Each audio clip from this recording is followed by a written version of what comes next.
AHA বা alpha hydroxy acid প্রধানত তিনটি কাজ করে। এটি এক্সফোলিয়েট করে, অর্থাৎ চামড়ার উপরে থাকা মরা কোষগুলোকে ছাড়িয়ে দেয়। এটি কোলাজেন বাড়ায়, তার ফলে মুখের লাবণ্য বা সৌন্দর্য বৃদ্ধি পায়। এটি কোষের হাইড্রেশন বাড়ায় বা কোষের মধ্যে জল ধরে রাখার ক্ষমতা বাড়ায়।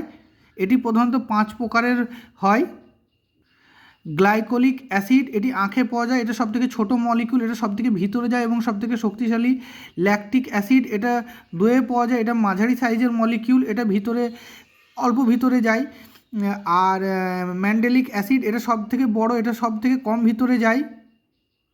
এরপরে আছে সিট্রিক অ্যাসিড, যেটা মাঝারি, এটাও চামড়ার মাঝারি সাইজের এটা অণু এবং চামড়ার মাঝারি লেভেলে ভিতরে ঢুকে।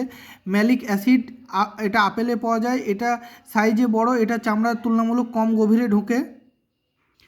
এক কথায় যেগুলো বড় সাইজের অণু সেগুলো কম গভীরে ঢুকে চামড়ার এবং কম ইনফ্ল্যামেশন ক্রিয়েট করে এবং তুলনামূলক ধীরে কাজ করে। আর যেগুলো ছোট সাইজের অণু সেগুলো তাড়াতাড়ি বেশি গভীরে ঢুকে যায় এবং জ্বালা সৃষ্টি করে এবং বেশি ফলপ্রদ হয়। মানে যে ফলগুলো দেখানো হলো AH এর,